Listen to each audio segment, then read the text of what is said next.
Lively crowd, as this state of the city always is. So good morning. Thank you for joining us for the Greater Manchester Chamber's annual State of the City, presented by Dartmouth Health. We're so glad to have you here, taking time out of your morning to really hear directly from the mayor, and as part of our mission at the Chamber to connect the business community directly with elected officials. I'm Heather McGrail, the President and CEO of the Greater Manchester Chamber, and I'm really delighted to have the mayor here today. So first and foremost, I need to thank Mayor Ruais for taking the time to connect with us. Thank you, Mayor. And also thank Scott Spradling, who will be our amazing moderator to come. A couple of other recognitions in the audience, because that's what we do, and we're a community, and we want to put faces to names of those that are leading the charge for our chamber as well as for our city. So I'm going to start off with our board of director members, and if you all could just give a wave while I say your name. You don't have to stand, but so that people can put faces to names, that would be wonderful, and we can hold the applause until the end. So Trini Houghton, chair of our board of directors, and also CEO of Ripple Effect Studio. We have Ernesto Burden, the publisher of Yankee Publishing. Dr. Camille, superintendent of schools, Manchester School District. I don't know where she is. There you are. A little higher. Nicole Davis, VP and Creative Development Director for Hoyle, Tanner and Associates. There's Nicole. Daryl Luter, I don't know if Daryl made it into the audience yet, president of Fulcrum. He's on his way. He's looking for parking. Shana Horalchuk, the Executive Director for the Sea Science Center. Dr. Joe Favazza, President of St. Anselm College. Peter Marr, Chief of the Manchester Police Department. Jody Nazaka, Director of Economic Development for the City of Manchester. Where's Jody? Yeah. And Scott Spradling, President of the Spradling Group, who will be our moderator. Hopefully I didn't miss any board members. If I did, just raise your hand now and be obnoxious and loud. Okay. Great. I'd also like to recognize at this time some aldermen that we have in the room that are, of course, doing amazing service on behalf of our city. We have Jason Bonilla from Ward 5. Where are you, Jason? There you are. Too close, I couldn't see you. Dana Dexter from Ward 3. Dana. Bryce Kau from Ward 1. And Norm Vincent, Ward 11. Thank you so much for joining us this morning and for all of your service. Last but not least, I did want to announce that we have the fire chief in the room. Chief Cashin, where are you, Chief? Okay, yeah, they're always in the back corner, every time. Thank you again for being here. And without further ado, want to also thank our sponsors. As you all know, we can't do this without our sponsors, and so I want to thank the presenting sponsor, Dartmouth Health, as well as our investing sponsor, Eversource, and advocate sponsor, Consigli. And now, a big round of applause for all of these folks.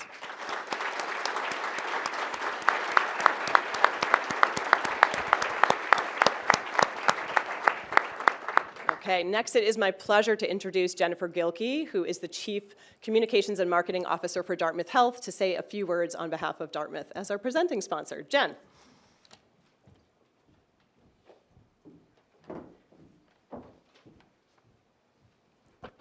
Good morning. Thank you, Heather, and thank you to the Greater Manchester Chamber for bringing us together. It's energizing to see how many engaged community leaders are gathered here and listen to Mayor Ruais. Congratulations again, Mr. Mayor, as you continue to lead this exceptional city forward. Today's theme, Looking Forward Through History, is especially fitting for Manchester. This city's progress has always been driven by people who care deeply about where we've been and who are equally committed to where we're going. Leaders who invest in the future while honoring the past. Mayor Ruais embodies this spirit, and we are fortunate to have his leadership at this moment. Dartmouth Health is proud to be part of Manchester's story in New Hampshire's broader narrative, serving as both a world-class healthcare provider and a committed community partner in all corners of the state. Today, it's impossible to separate community success from healthcare. The cost of care is real, but the cost of ignoring basic human needs is far greater. That's why, over the past 3 fiscal years, Dartmouth Health has invested nearly $885 million to address our community needs. As the state's largest private employer, we take seriously our responsibility to this region and the people who call it home. Alongside other New Hampshire healthcare providers, we are proud to ensure that care stays local right here in Greater Manchester, so the expertise, technology, and innovation people need and expect are available close to home, removing the obstacle of traveling long distance and battling heavy traffic. We appreciate the chance to grow alongside our communities, recognizing that as business and civic leaders, we're united in this journey. I thank the Greater Manchester Chamber, our community and business collaborators, and the City of Manchester Department of Health for their relentless efforts in tackling issues such as food insecurity, homelessness, and behavioral health. These collective efforts are not only for the present, but also aim to create a healthier, more equitable Manchester for future generations. Looking ahead, our commitment to this city and surrounding communities remains steadfast. We are honored to be part of Manchester's ongoing story, learning from our history, meeting today's challenges, and helping to build a future where everyone has an opportunity to thrive. Thank you for allowing us to serve and to be a trusted community partner.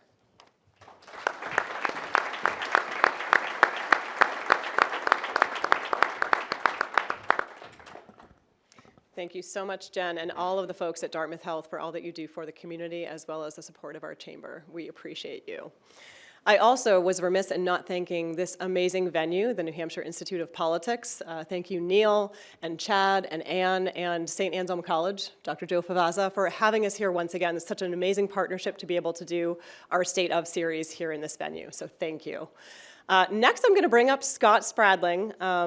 Formerly, in his past, was a WMUR reporter and political director and anchor, and presently is still doing 1,000 things for the community and constantly helping out a bunch of different organizations with their communications, but also is on our board ourselves for the chamber, as well as our director of government affairs, and as you all know, a moderator for multiple chamber events throughout the year. So I can't thank Scott enough for bringing his talent every time to us, and I'm going to bring him up to kind of run the show now.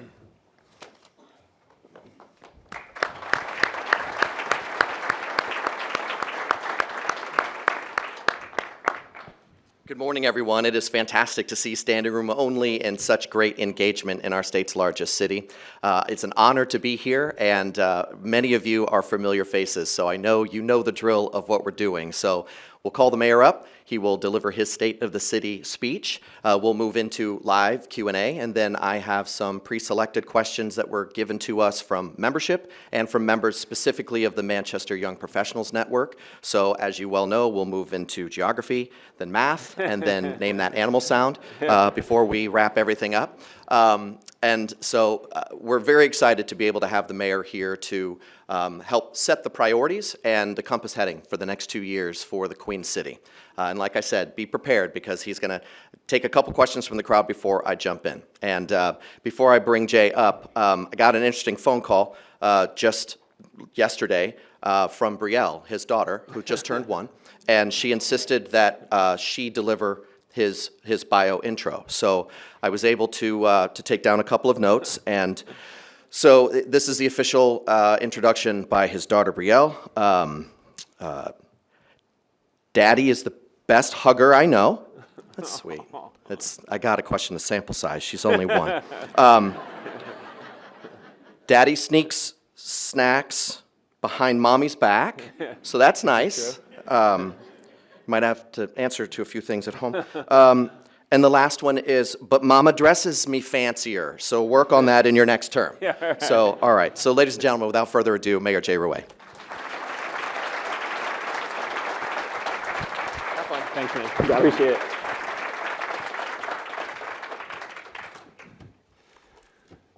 Good morning. As we all know, we lost a giant in the city of Manchester last month with the passing of former Mayor Bain. So if you'll all please bow your heads for a moment of silence in memory of Mayor Baines.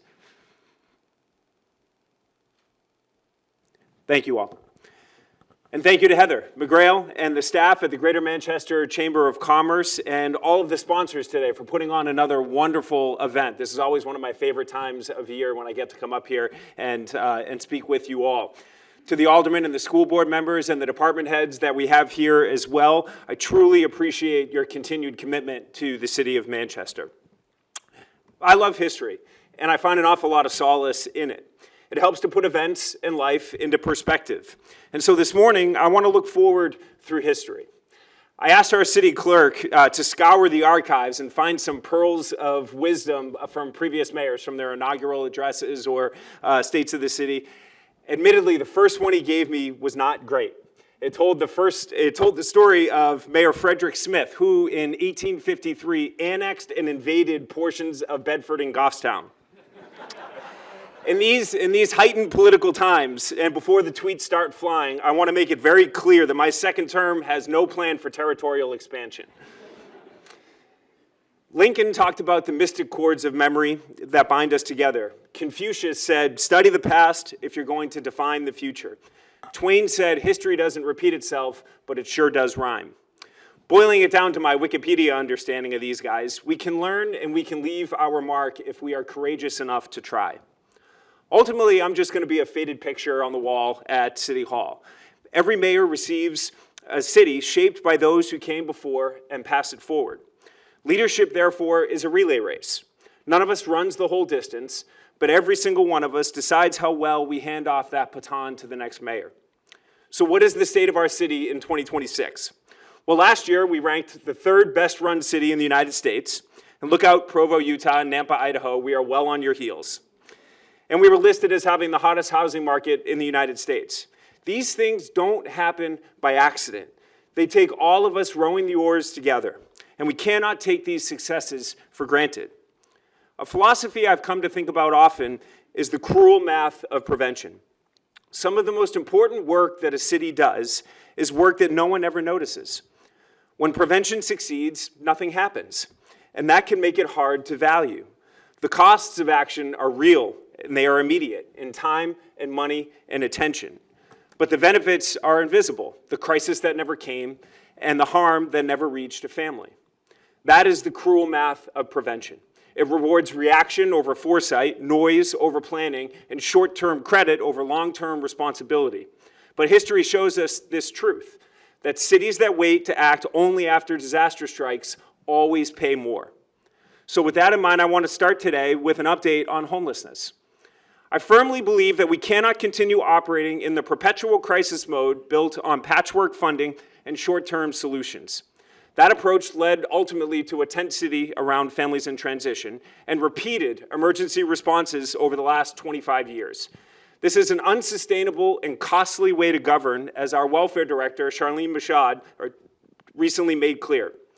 Under state law, if shelter is unavailable, the welfare department must place homeless individuals in hotels at a cost of up to $3,275 per person per month, $327,500 monthly for just 100 people. This is fiscally irresponsible and undermines the progress that we have made. Hoteling also increases the risks of fatal overdoses and can attract additional unhoused to the city of Manchester.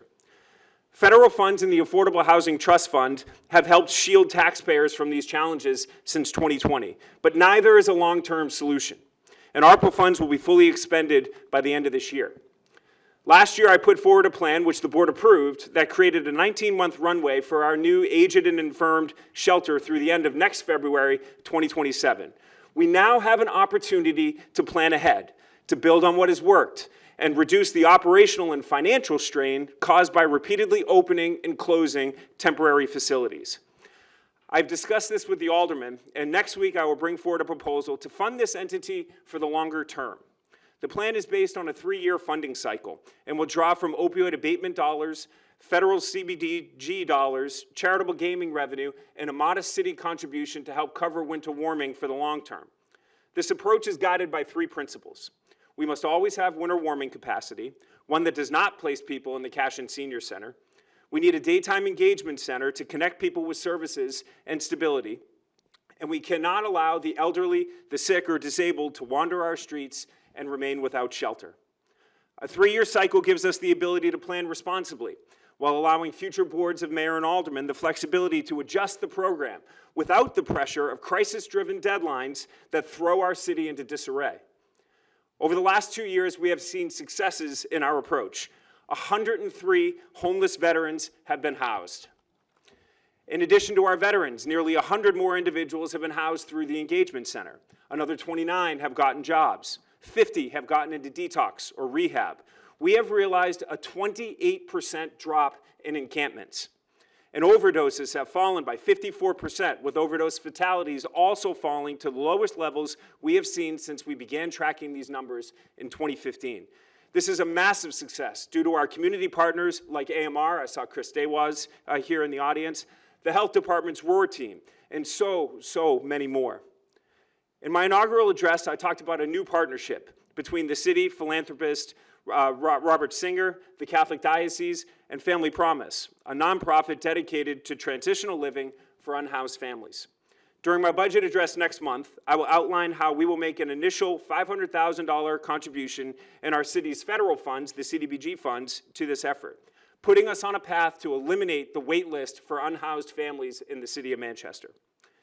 Some of the best decisions in our city's history weren't immediately popular, but decades later, they define the city that we are proud of today. As I've stated, housing touches on just about every issue facing Manchester, and in order to set our city up for success, we have to make further progress on this issue. We have a limited supply of housing and very high demand, so costs naturally have increased dramatically. In Manchester's earliest years, going back to our history, the Amoskeag Manufacturing Company didn't just build mills, it helped to build the city itself, laying out our streets on a deliberate grid and constructing much of the worker housing that grew up around the Merrimack River. By planning neighborhoods and homes for its workforce, the company helped form the very fabric of the community that we live in today, illustrating how long-term thinking and intentional design can shape generations. That same spirit of thoughtful planning should guide us today. Since 2024, nearly 1,000 new dwelling units have been issued certificates of compliance. 530 more are in active construction. 36 units of affordable housing are going in at the Hallsville School, with construction set to begin this fall. Last week, we cut the ribbon on new and affordable market-rate apartments at the Lamont Hanley Building, 25 of which are designated as affordable. At the next Lands and Buildings meeting, we will receive the appraisal for the Wilson School, which will allow us to pursue housing opportunities there. And as I've said, I think this would be a perfect location for senior housing. Although, candidly, I make that statement under a little bit of duress because the women at the Cashin Senior Center won't allow me to win a game at Wii Bowling until I bring in more senior housing. And last year, we opened up development for housing on Hackett Hill, which will ultimately bring in 422 townhouses, apartments, as well as some retail. There are also 98 units of affordable housing under construction at 351 Chestnut Street and ready for occupancy this year. This is in addition to the 44 units that were completed last year at the adjacent building. And construction begins soon on the 125 units of affordable housing on the Pearl Street lot. Thank you to Director of Planning and Community Development, Jeff Belanger, and his entire department for the yeoman's work that they have done on projects across the city, including the historic zoning rewrite that passed the Board of Mayor and Aldermen last year. And now our eyes are set towards the Youth Detention Center in the North End. This parcel of land, all 150 acres, sitting on the banks of the Merrimack River, are set to be sold by the state of New Hampshire. While Manchester does not have the final say in what lands there, I want to ensure that we are listening to our community and articulating to the state our position of what we would like to see there. I look forward to setting up a process to engage with our citizens and collect this important input. Of course, with more housing, we will necessarily need more infrastructure to support this, updated roads and updated sewer systems. Fortunately, we can look to Manchester's history for this as well. In 1872, our old friend, Mayor James Weston, oversaw the construction of a water hydraulic plant to deliver reliable water to Manchester residents. At the time, the city's population was about 23,000 people, yet Mayor Weston was thinking centuries ahead, designing the system to generate enough pressure to serve a city of 125,000 people, a milestone we still haven't reached today. So he was thinking 2 centuries ahead. I like to think that Mayor Weston would be a fan of our own water project. This year, mining of the Cemetery Brook Tunnel will begin. Some may have already noticed construction of drop shafts serving the tunnel that began last year. The project will improve water quality in the Merrimack River, reduce localized flooding, and improve public health. This ambitious civil engineering project is the largest the city has undertaken in over 200 years. In 2 short years, we can expect clean water to be flowing through the tunnel and directly into the Merrimack River. In 2025, we made the largest investment in our roads in our city's history, and the Department of Public Works, under Director Clority's leadership, paved or sealed 42 miles of roadway, patched over 7,000 potholes, installed 3,065 feet of curb, and completed 38 major sewer and drain repairs. They striped 385 miles of roadway, installed over 3,000 traffic signs, completed 32 sidewalk and curb 50/50 projects. And that is all to say nothing of their incredible efforts over the last couple weeks with the largest snowstorm that we've had in 8 years, totaling over 5,500 hours of efforts to clean our roads and our sidewalks. This year, we will continue our efforts to build a Manchester that does not just meet the needs of today, but the Manchester of tomorrow. And I want to thank Director Clority and his team at the Department of Public Works for their incredible efforts. Along with investing in our physical infrastructure, we must work to make our city and downtown feel even safer, more welcoming, and more alive. A clean, well-lit downtown isn't just about appearances. It is about dignity. It is about comfort. Our Downtown Street Plus cleaning team has played a vital role in making that vision real. Over the past 18 months, they've done remarkable work to ensure our streets and sidewalks are clean, accessible, and inviting. Through visible litter collection, graffiti removal, pressure washing, upkeep of street fixtures, landscaping, and snow removal, they help to keep our public spaces welcoming year-round. In just a year and a half, their impact is undeniable. Nearly 125,000 pounds of trash collected, close to 2,000 stickers and graffiti tags removed, hundreds of sanitation issues addressed, and more than 450 hours devoted to snow and leaf removal across the downtown and the mill yard. This work strengthens public health and safety, improves quality of life, and helps make our city a place where people are proud to call home.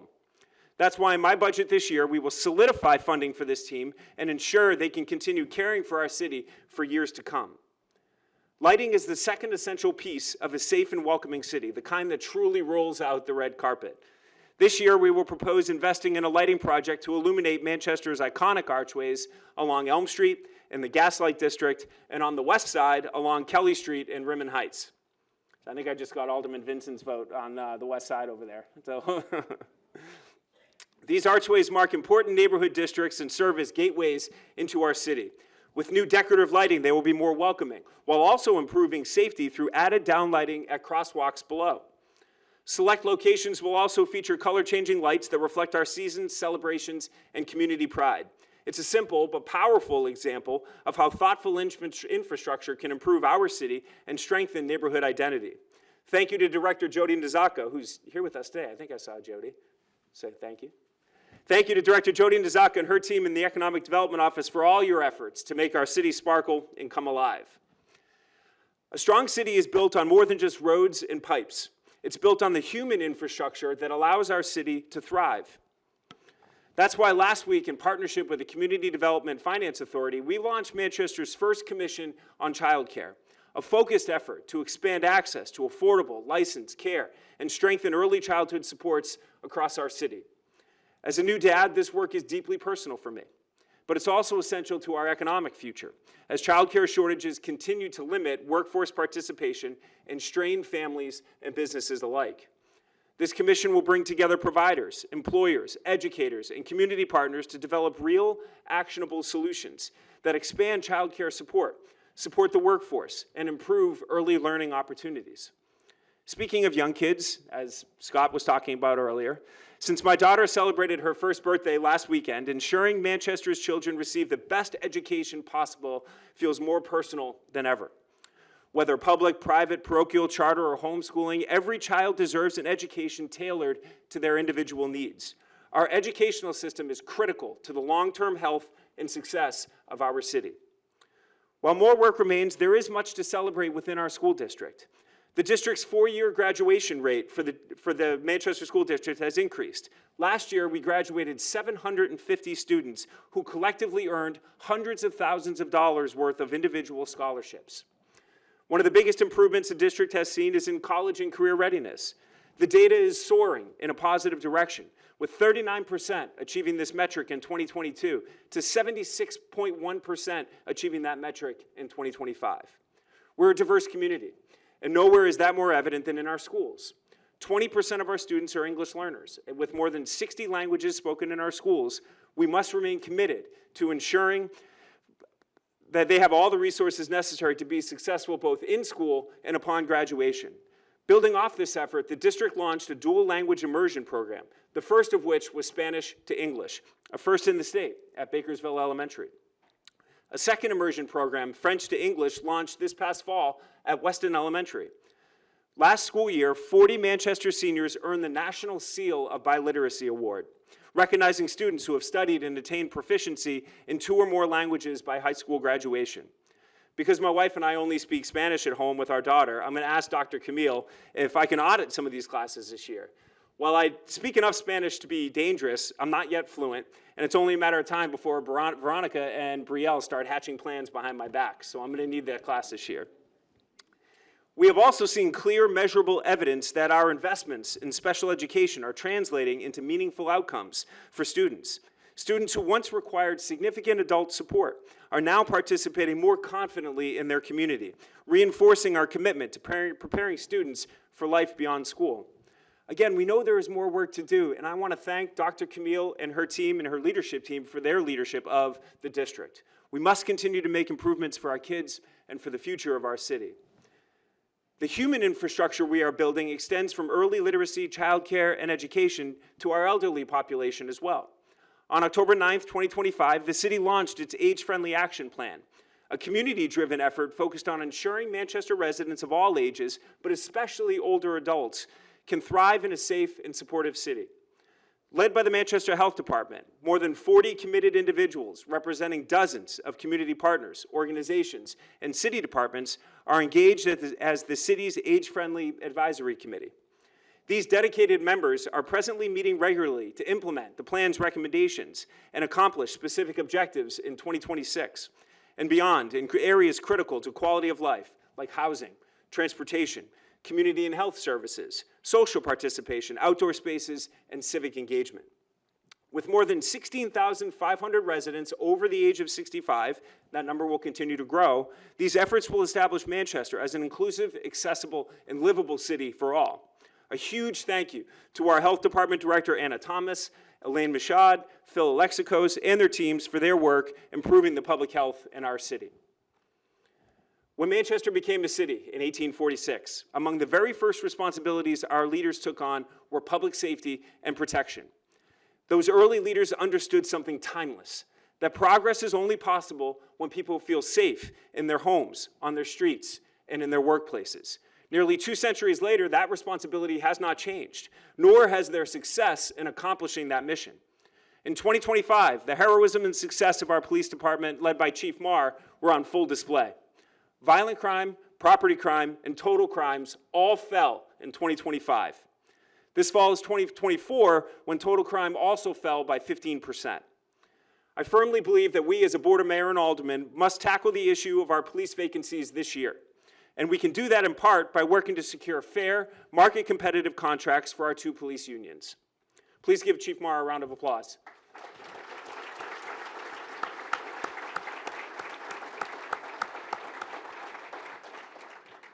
Not to be outdone, our fire department, under the leadership of Chief Cashin, responded to 29,105 calls last year. 7,143 of those calls were for fire service. And speaking to their important role in our community, they responded to 21,961 medical calls. They are an invaluable resource in our community and perform heroically every day. There is no single greater privilege that I have as mayor than watching these consummate professionals in these departments go to work every day to serve our residents, businesses, and visitors. We simply could not function well without their efforts. A safe city is a prosperous city, and they are our backbone. Returning to our city's storied history, in 1870, a freshly re-elected Mayor James Weston said, and I quote, "The good management of the government is of the greatest importance, affecting as it does our welfare and prosperity in every substantial particular." I agree. Good government starts with respect for our taxpayers and a commitment to do the basics well. That's why after 6 years without the charter-mandated independent city auditor, we restored that position and put it to work as a cornerstone of the STARS initiative that we launched last month, which stands for Streamlining Taxpayer Accountability and Reform System. After being sworn in and as part of this initiative, I put forward a package of reforms for approval. And with the support of the Board of Aldermen and School Committee, we are moving forward with a comprehensive audit of the Manchester School District, along with in-depth operational audits of key city departments, including Public Works, Fire, Central Fleet, and Human Resources. These audits go beyond routine financial reviews to ask harder questions about efficiency, performance, and how taxpayer dollars are truly being used. This is an effort to identify problems before they grow and make government work better for the people it serves. This is about transparency. It is about accountability and ensuring trust by showing our residents that their taxpayer dollars are treated with care, discipline, and respect. Reforming government and updating city services go hand in hand. Modernizing city services to meet the needs of our entire community means meeting people where they are, and the results show that this approach is working. Our AI-powered chat service now supports more than 140 languages, allowing residents to ask questions and receive responses in the language they are most comfortable using. Since its launch, the platform has handled 14,696 conversations, averaging 69 chats per day, and more than 29,000 individual messages, about 137 daily, demonstrating consistent and growing engagement. These numbers underscore the demand for accessible, modern services and the value of investing in tools that remove barriers, improve access to information, and better serve the full diversity of our community. These numbers tell a story that goes beyond technology. They speak to a city that has always understood how to adapt, innovate, and bring people along. That instinct to involve is not new. It is woven into Manchester's history. Manchester has reinvented itself before. When industries changed, we adapted. When populations shifted, we grew.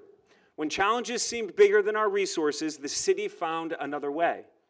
Manchester was built by people who looked at a rushing river and saw possibility. The mills weren't just brick and mortar. They were an act of faith in the future. It was built by people like you here today in this audience who cared to engage in our community and make a difference. Today, that river still runs. The question before us is in the same one that previous generations faced. What will we do with the power we have? History is a demanding judge. It is not going to remember the small, petty, silly arguments of the day. It will remember, though, whether or not when our moment came, we rose to meet it. It will remember whether or not we chose responsibility over noise, results over rhetoric, and the solving of our collective problems over the easy satisfaction of division. The city has met moments like this before, and together we will meet it again. And because of this, the state of our city is strong, and it is growing stronger. May God bless you all, and may God bless the city of Manchester.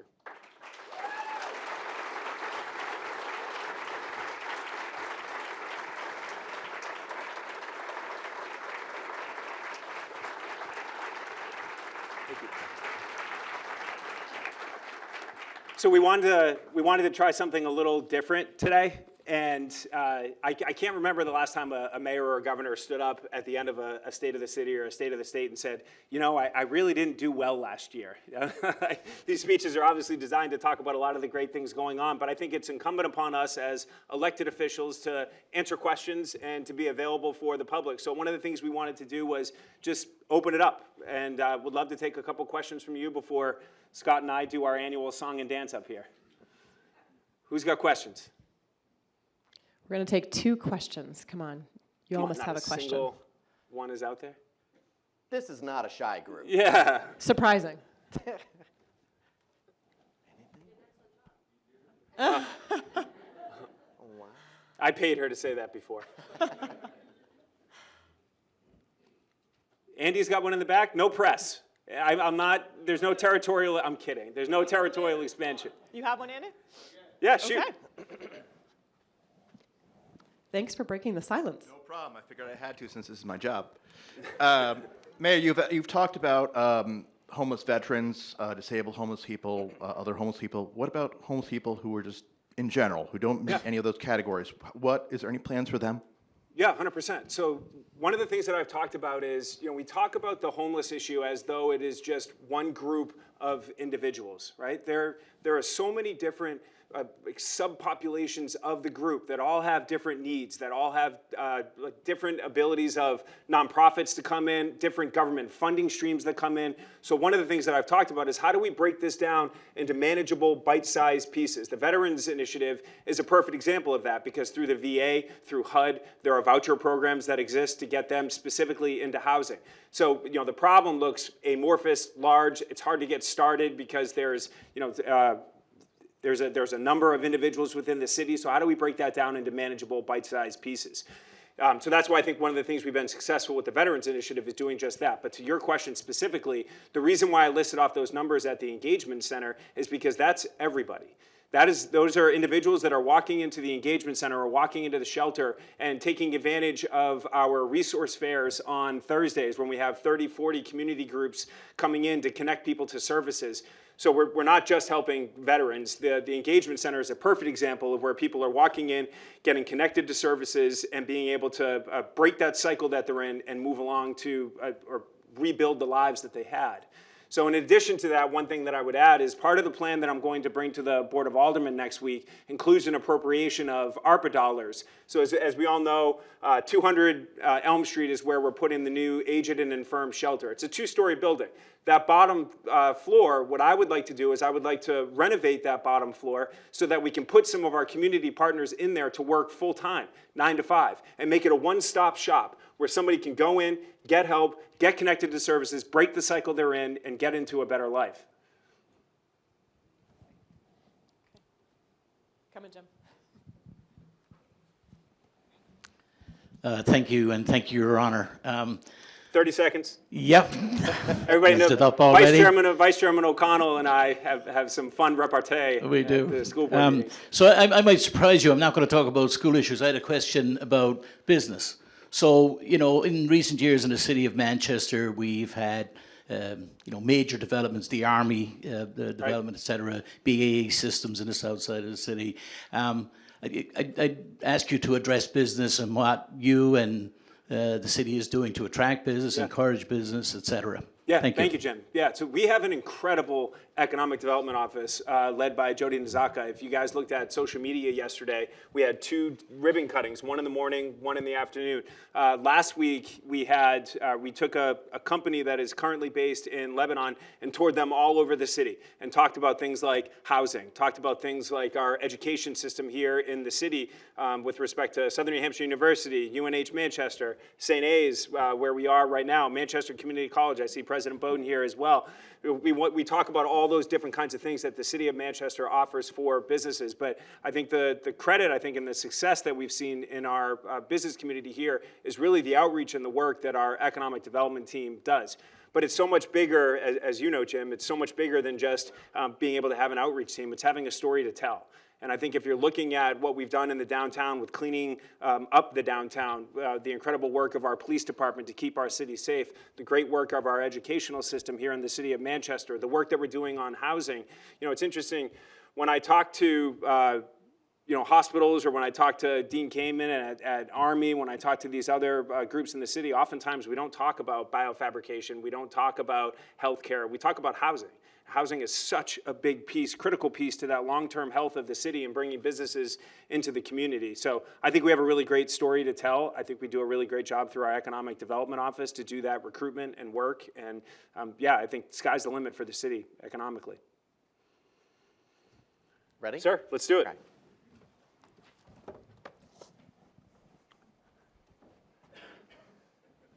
So thank you for those questions. Again, thank you all for being here, and you covered a lot of ground. So we're done? We're all set. Yeah, this is just going to be a really nice coffee chat. I want to sort of drill in a little bit on some of the things that you talked about, and I think just to bounce around a little bit. One of the questions that we got specifically from the Manchester young professionals who offered some input to us, really trying to recruit and keep young talent in order to have that prosperous future. It's such a top priority for us, right? Especially as a state that averages slightly older than other states in the country. Sure. So my first question is about attracting and retaining young talent. A persistent challenge facing Manchester employers is finding and retaining qualified workers, particularly young professionals. Statewide resources exist, but are often hard to navigate. Data suggests Manchester is seeing a positive trend in attracting young professionals. What work is the staff already doing to specifically target young professionals, and what do we need to do to be more competitive? Yeah, so great question. Thank you, Scott, and thank you to whoever asked that. But I think that this is really an aggregate type question to Jim's question. I think it really does revolve around ensuring that our cost of living is manageable, that we are reducing the cost of housing, certainly to the extent that we can by bringing, it's an economics question, right? Where we have a massive demand, we're the #1 hottest housing market in the United States of America, so we have a massive demand and we have very limited supply. So costs go through the roof. So how do we bring more housing into we good? Yeah, we're good. How do we bring more housing into the community to lower costs? That was one of the questions that we got from the business that we toured around with last week was, where they are currently in the state, they're paying $1 million to $1.5 million in home sale or home prices up in their area. And here that median household is about $500 to $600. So immediately the cost of living is a lot less. It makes it easier to attract people. But also this is where our work with the community college system, with the college system in New Hampshire is so critical, because we have to be able to demonstrate to these businesses that are coming in that we are creating that workforce of tomorrow. And then of course, if you're a young person in the city of Manchester, you want to know that if I'm going to go to school here, that there's a job for me that exists afterwards. So it's this whole symbiotic relationship. And then one of the reasons why we wanted to launch that commission on childcare was because we know that childcare is extraordinarily expensive. And if they can go to a place where it's cheaper to take care of their kids, then they're going to choose that option. So that's why I think it's critical that we look at reducing the cost of childcare here as well. I remember when I worked for Congressman Ginta, and I was hiring a person to come onto our staff. And so I offered this terrific young woman candidate this job, and I said, I don't remember what the number was. It was like $50,000 a year was the salary, and I could see her thinking. And I said, do you want to have a conversation about this, a negotiation? And she said, well, I'm doing the math in my head because my childcare is $50,000 a year. So the choice that she was making was, do I remove myself from the workforce for 7 years to raise my child, or do I just take a 1-for-1, take the 50 grand, and it just goes straight to childcare? That's not sustainable. So to bring more young people in, I think we have to reduce the cost of housing, reduce the cost of childcare, ensure that jobs are present in the city of Manchester, which speaks to our need to work with the colleges here and the businesses here and grow that. The questions are separate, but I think you just eloquently explained how it's all commingled. So with childcare being another question that are on the minds of a lot of people, how do we get there? Because I mean, unless you're hiding something from me, I don't think you've got a big child care city bank account that's just going to be able to be designated for this. Mm-hmm. Who's responsible for what, and how do we actually do it?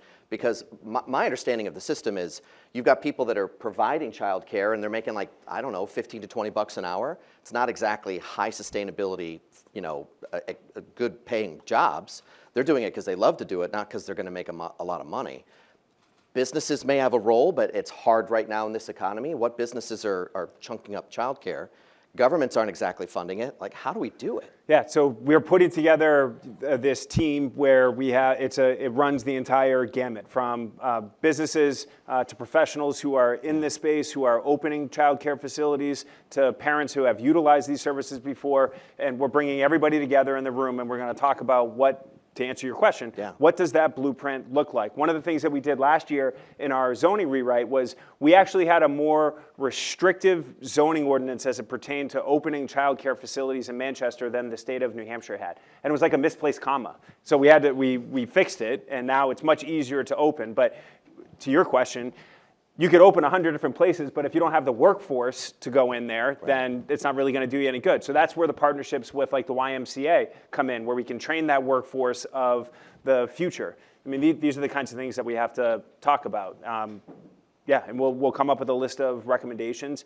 I think the governor in her State of the State talked about a child care tax credit for businesses that co-locate a child care facility in their establishment. So, there are certainly things that we're going to look through like that. So it's going to have to be kind of all of the above. We're going to need it from all. As in most things, what you said in the beginning of the question is that this is something that we have to look at in the aggregate. This is going to take, it's never real, or rarely in public service is something black and white where you pull one lever and you're like, all right, we're good to go now, right? It takes a lot of different levers, and you got to pull one just right, and Yeah. Okay.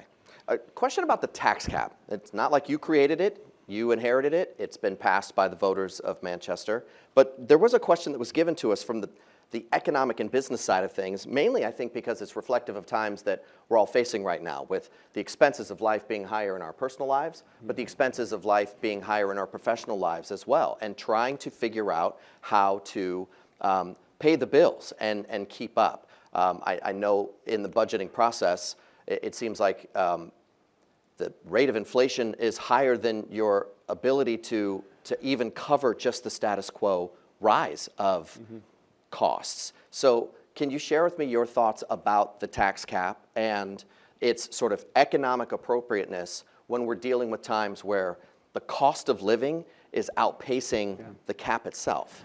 Yeah, so I mean, I would start by saying I believe in the tax cap. The first two budgets that we did came $7 million under the tax cap for that 2 years. I think that this is an important metric. This is an important tool that we have in the toolbox because, as you suggested, right now the cost of living continues to increase. It is extraordinarily expensive to live, period. Groceries continue to go up. The cost of housing continues to go up. So it is an expensive time with inflation. So I think that tax cap is an important marker that we have. I would also look at some of the other communities. Who reads the Union Leader or Inklink? Who reads that every day? All right, yeah. And Manchester Information, I'm sure you guys have covered this, but you can't open the paper today without running into the deliberative sessions that are going on in municipalities all across the state right now. So I want to say that Goffstown's budget that we're about to propose is 5.4%. Merrimack, I think, was 9%. Milford was like 4.6%. Our city clerk lives up in Henniker, and I think he just said his budget that is about to be passed is 5.8%. The highest that we can go this year is 3%. So I think it's an important way to constrain the growth of government and make sure that we are being responsible with the taxpayer dollars. But in that comes a very difficult balancing act. And this is the conversation that we had with the Board of Aldermen and the Board of School Committee last year is nothing gets cheaper year over year. We have employee contracts. We have to pay our city employees. Healthcare. Has anybody's healthcare costs gone down? Right, and it's the same thing when you're running a city. It's the same thing when you're running a school district. All of the costs go up, so it becomes a really delicate balancing act when you're trying to hit that sweet spot where you're ensuring that you're investing in the future while also recognizing that your number one job is to represent the people that elected you. So it's always a really tough balancing act. And I was joking about it with what was it, Greater Manchester. Heather, what did I do last week with the Leadership Greater Manchester? Yeah, Leadership Greater Manchester. So they do a mock budget session at Leadership Greater Manchester, and we're going into our budget process right now. And I was joking with the class that after the mayor gives their budget address, then there's a public hearing afterwards, and no one has yet to go to that public hearing and said, you know what, Mayor, I'll be damned, you put every dollar in the right place. I have no complaints, no concerns. It's an inherently difficult process to get through, but we do. Okay, so on the heels of that, talking about budgeting, let's talk about education for a second. The state of K through 12 education in Manchester has been a hot topic during the budget cycle, as it typically is. From the Chamber's perspective, investment in public schools is critical, as it is directly tied to workforce development and overall quality of life. Can you describe the status of the budget for the Manchester School District and some of the intricacies you have to consider when looking at the overall budget? And I know it's just getting ready to get started pretty much now. Well, I mean, it starts tomorrow. Tomorrow. Yeah. Finance and facilities. So I don't want to get too far out ahead of the process. And what I've talked about is I think there is so much information when it gets into budgeting. And similar to the levers that I talked about before, you pull one, you can make dramatic differences and changes in one area or another. I think that it's inherently important for the Board of Mayor and Aldermen and the Board of School Committee to be able to work together and speak a common language of facts as we go through the budget process. So the budget will go through Finance and Facilities tomorrow. It'll go through the full Board of School Committee next week. And then per charter, I deliver my budget address by the end of March. What I would like to do in that interim period is bring the Board of Mayor and Aldermen and the Board of School Committee together to hear from Dr. Camille and Karen DeFrancis, the finance director, to talk through what the implications are of the budget that we're facing this year. I talked about it or during my inaugural. We have some significant challenges heading into this budget year. Some to the tune of $14 to $15 million gap that we're going to have to find a way to fill. When you have a 3% tax cap, that tax cap is roughly split between the city and the school district side, which means that we can't appropriate more than $3.5 million on the city side. So do that basic math. If we are at a $14, $15 million deficit, we can only appropriate $3.5 million.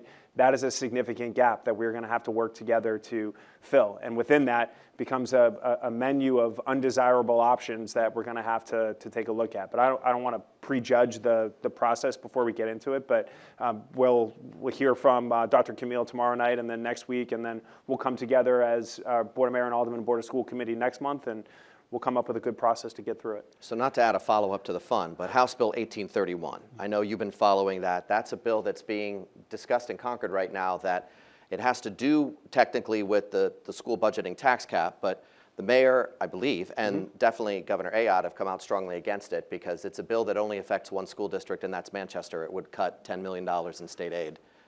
Pretty much almost immediately. Your thoughts on the bill and what you're trying to do? Yeah, as we, for those that may not remember, last year when the state was putting together its budget, they basically they put together a piece of, or within the budget, it's a long roundabout way, but just in short, it would have detrimentally impacted Manchester and cut our education funding by about $10.5 million. So I worked with the governor, I worked with Executive Counselor Stephen to call the legislature, to talk to them, to express to them how detrimental that would be for the city of Manchester. So there's a piece of legislation that would basically revert back to the initial allocation of adequacy aid to the city of Manchester because we were the only ones that were impacted by that change in the budget. They wanted to reallocate those dollars elsewhere, and it would have negatively impacted the city of Manchester. So it's something that we continue to work on. I talk to the governor and her team frequently. We've had those conversations. We're looking forward to continuing this process because if that legislation doesn't get passed and approved, then we're going to have to fight this next year when the budget process comes up again. But we're watching it. The governor is aware of it. I know Dr. Camille has done her outreach as well to the state of New Hampshire with the education commissioner. So yes, we are on top of it. Okay, changing topics. Bridging the mental health services gap. You talked a lot about homelessness, progress that's being made, and your plan to turn it less into crisis management and more into long-term management. Mental health drives so much of the conversations in our community. Co-occurring with substance use disorder. Exactly. 70 to 75% of individuals who have a substance use disorder have a co-occurring mental health. Half of all the overdoses in the city of Manchester. I'm sorry, I got to. No, go. Half of all the people. This is good. Half of all the unhoused, or half of all the overdoses in the city of Manchester, roughly half of all the overdoses are experienced by those who are homeless. So when you are dealing with homeless, or when you are dealing with mental health, when you're dealing with substance use disorder, you are inherently dealing with homelessness. So this is, a very big topic of concern for us. Perfect. Thank you for setting up my question. That's what I'm here for. I know. Thank you. You did serve that right up over the plate. So, given these numbers, given the demands, can you give us your sense of what access looks like right now for those who need it right now? And presuming there's probably a gap, how do we close it? Yeah, we're in a difficult funding environment. Yeah. This is where I think it speaks to the need for that collaboration through the continuum of care here in Manchester, the collaboration that we have at our, right now at 39 Beach Street and Families in Transition, 1269 Cafe, all of our outreach workers. So the city of Manchester, we have a meeting every Wednesday where we talk about encampments, and then we talk about also all of our community groups get together, and we talk about the people that are on our list that we know that we have to do the outreach to. We have to do those touches. I saw Patricia here. Yeah, so the Manchester Mental Health Center, they do incredible work, God's work here in the city, and making sure that we are all working together, because if there are so many, we have so many groups that are doing such great things, that being able to collaborate and communicate, it can help cut that down. I think having the doorways now open through Elliott right in the downtown has been helpful for walk-ins, but that funding piece is big, whether it's from the state or the federal government. Yeah. to be able to have more outreach workers is incredibly important. I think that's one area where the city of Manchester can help. I see Randy here with Hope for New Hampshire Recovery. I mean, this is where we can help fund things through our opioid abatement dollars that are coming in from the settlements with the opioid companies, where if we can help fund some of these outreach workers and get people out, it's no different than, and I've been sober, God willing, 16 years next March, or this coming March, but it takes time, it takes touches. Very few people are ready to get sober or get help that first time you say, hey, have you considered getting help? So having trusted, available outreach workers and people that are doing this work is incredibly important. So if we can help subsidize some of that through our opioid abatement dollars, not the taxpayer dollars through the budget process, but the opioid abatement dollars that we have, if we can help supplement some of the loss that we're seeing in other places, I mean, that's extraordinarily important. Yeah. I'd like to run just a random experiment here. Can you raise your hand if you were representing a nonprofit service agency here? Several of you. So 2 quick questions, because I think this might underscore the mayor's point. Over the course of, say, the last year or so, would you raise your hand if you have seen a decrease in either federal or state aid over the past several months? I'm just wondering, what does that look like? So not as many as I thought it was going to be. Oh, well, more? Okay. You're just a little bashful. Whose costs went down? Yeah, right? So costs have gone up, and in what looks like several cases. And the reason I make this point is because one of the beautiful double-edged sword things about New Hampshire is we rely so heavily on nonprofits to fill a lot of the gaps. We are a small state. We are a not big generation of state government revenue type of a place to operate. So what do we do when they start struggling and saying we can't do any more? Yeah, so I mean, I think that's where we have to get creative. So I think the state through the Opioid Abatement Commission has done a good job at getting dollars through Granite United Way. So nonprofits can apply for $75,000 a pop through Granite United Way. We as a city are going up to Concord to apply for additional dollars. We're an entitlement community, so we get a basic amount of opioid abatement dollars every year, but I'm going up to Concord to ask for more. So that it's incredibly important that we get creative. It's why we sold 17 properties. In my first term, we did an analysis of all the property that the city of Manchester owns that was not collecting property taxes. We sold those properties. We brought in about $2 million into our Affordable Housing Trust Fund, and through that, we were able to keep the Beach Street shelter open throughout the winter months. In addition to our partnership with CMC, with Elliott, with Dartmouth Health, we were able to keep that shelter open for the 7 months from September to February. Picture an alternate universe right now. If we don't get that passed through the Board of Aldermen in September of last year, we would have had to have closed the Beach Street shelter.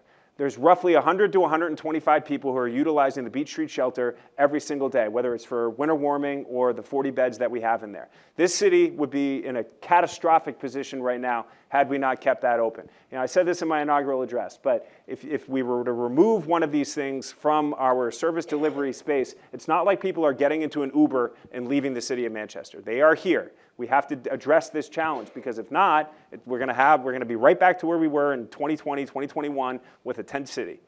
And I won't do it.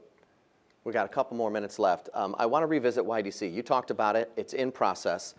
Without giving away too much, because I know you're having the conversations behind the scenes of what this committee is going to look like. Who are you looking for? Who do you need on this thing to make sure that Manchester's voice is heard and decisions are sound? Yeah, so I think it's going to be a mix. We're looking at certainly the aldermen. I want to have them play a role in this so that we're gathering community from their constituents. I mean, this is going to impact Ward 1, certainly, because that's where it is. But this is such a big parcel of land that it's going to change the city of Manchester, I think, for the better, over the next generation. I grew up in Salem, and I remember going to Rockingham Park to watch the horses run around in circles with my dad. And now you go down there, and it's the beautiful Tuscan Village. Now, it's a different infrastructure down there. I mean, up here, you could never do that, because down there you have 93, you have South Broadway running into Methuen, you have 38 that goes into Pelham, so it all converges, all these roads. It's different up here. But this is going to be such a long process, and it's got to be done thoughtfully, because anybody live up in the North End? Do they want? Yeah, Anybody want 1,000 new cars going up and down River Road every single day? Like, there's going to be a lot of infrastructure talking about the school board. Is this going to bring another 1,000 units into the city? And how many more kids are going to be going to Webster School, right? So like, there's going to be a long process, but we're going to have realtors involved. We're going to have our city folks involved on the alderman side. And then this is where we can then talk to the state and say, this is what we have heard. And then we can talk to our executive counselor, Stephen, who ultimately gets a vote on it. The governor comes forward with her presentation of what she would like to see, and then the executive council blesses off on that. But we've got to be hearing from the community. And I think we did a lot of that last year with our zoning rewrite. We did 12 town halls around the city where we were getting input and feedback on what they wanted to see in the zoning rewrite. 69% of the people up in Ward 1 talked about wanting some form of mixed use. So homes, but also like coffee shops and things of that nature, where you can have like a small community within a community to be able to live, recreate. Now in the master plan, I think, Jody, correct me if I'm wrong, but I think in the master plan it talked about the Merrimack River, and we are a city that has such an amazing opportunity with the Merrimack River, but we do less with that than any other municipality or state that has something like that in their backyard. So opening that up. Final question. You've got a lot of new faces on both the Board of School Committee and the Board of Mayor and Aldermen. So you've got a whole new sort of culture that's building, new relationships being built. How's it going so far, and how's it going to be different? Great. I think it's going really well. I mean, I think, it's what I've always said about like relationships and communication is that it's hard to hate up close, right? Like so I think getting to know somebody, getting to know the individual's motivations, what they're looking for. I think people get into these kinds of positions because they want to do good. They want to be involved in their community and they want to get things done. And so anytime we've had disagreements, I always try not to subscribe motives to that I think people genuinely come from a good place. What I always ask for is more communication, not less. I'm very excited to work with the new Board of Aldermen that's come in and the new Board of School Committee. One of the things I did after the election was I tried to set up one-on-one meetings with all of the new school board members and aldermen to get a sense and a feel for their priorities.